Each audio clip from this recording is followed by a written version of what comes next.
പ്രതിപക്ഷ നേതാവാക്കിയതിൽ CPIM-ൽ എതിർപ്പ് ശക്തം. 7 പേരാണ് PBയിൽ പിണറായിയുടെ പ്രതിപക്ഷ നേതൃസ്ഥാനത്തെ എതിർത്തത്. നിയമനം പോളിറ്റ് ബ്യൂറോയുടെ പൊതുധാരണ മറികടന്നുവെന്നാണ് വിമർശനം. ജില്ലാ കമ്മിറ്റികളിലും രൂക്ഷ വിമർശനം. തീരുമാനം പുനഃപരിശോധിക്കണമെന്നും പിണറായി സ്വയം മാറി നിൽക്കണമെന്നും അംഗങ്ങൾ ആവശ്യപ്പെട്ടു.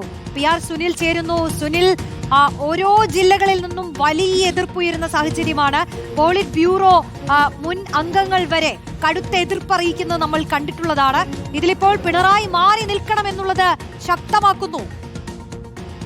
റോഷിനി, തീർച്ചയായും പിണറായി വിജയനെ പോലൊരു മുതിർന്ന നേതാവ് ഇത്തരം ഈ ഒരു സാഹചര്യത്തിൽ പ്രതിപക്ഷ നേതാവ് സ്ഥാനം ഏറ്റെടുക്കുന്നത് ഉചിതമല്ല എന്നാണ് പ്രധാനപ്പെട്ട നേതാക്കളൊക്കെ തന്നെ ചൂണ്ടിക്കാണിക്കുന്നത്. കോൺഗ്രസിൽ മന്ത്രി ചർച്ച ചൂടുപിടിച്ച് നടക്കുമ്പോൾ CPM-ൽ ഈ അർത്ഥത്തിൽ വലിയ കലഹം തുടരുകയാണ്.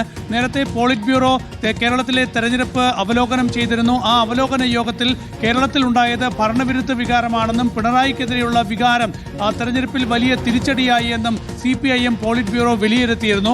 പിന്നീട് ഏതെങ്കിലും ഒരു പുതിയ നേതാവിനെ പ്രതിപക്ഷ നേതൃനിരയിലേക്ക് ഉയർത്തിക്കൊണ്ടുവരും എന്നൊരു പൊതുധാരണ PBയിൽ ഉണ്ടായി എന്നതാണ് വന്ന റിപ്പോർട്ടുകളൊക്കെ തന്നെ. എന്നാൽ അതിനുശേഷം ചേർന്ന സംസ്ഥാന കമ്മിറ്റിയും സംസ്ഥാന സെക്രട്ടേറിയറ്റും ഒക്കെ തന്നെ പിണറായി വിജയന്റെ പേരിലേക്കാണ് പോയത്.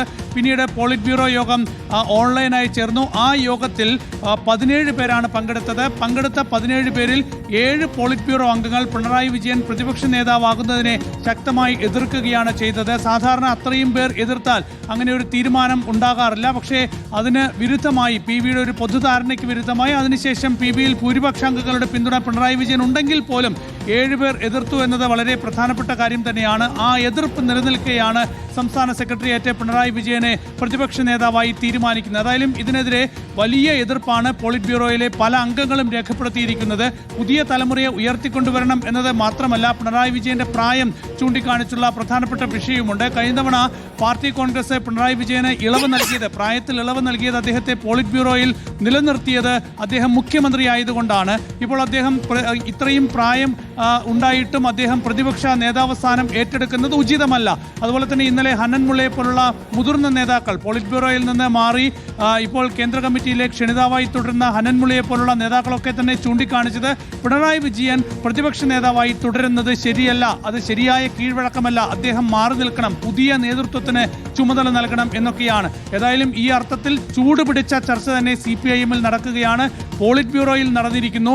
അപ്പോൾ ജില്ലാ കമ്മിറ്റികളിലും സമാനമായ രീതിയിൽ വലിയ വിമർശനം ഉയരുകയാണ്. ഏതായാലും ഇക്കാര്യത്തിൽ പാർട്ടി എന്തെങ്കിലും പുനർവിചിന്തനം നടത്തുമോ എന്നറിയാൻ കാത്തിരിക്കാം. സംസ്ഥാന കമ്മിറ്റി എടുത്തിട്ടുള്ള തീരുമാനം അത് ഇനി തിരുത്തുന്ന സാഹചര്യത്തിലേക്ക് എത്തുമോ എന്നുള്ളത് അറിയണം. കാരണം അതിരൂക്ഷ വിമർശനമാണ് പല കോണുകളിൽ നിന്നും ഉയർന്നുകൊണ്ടിരിക്കുന്നത്. പ്രത്യേകിച്ച് മുൻ കേന്ദ്ര കമ്മിറ്റി അംഗം ഹനൻ മുള്ളയെ പോലുള്ളവരടക്കം വലിയ വിമർശനം ഉന്നയിച്ചിട്ടുള്ളത് നമ്മൾ കണ്ടിട്ടുള്ളതാണ്.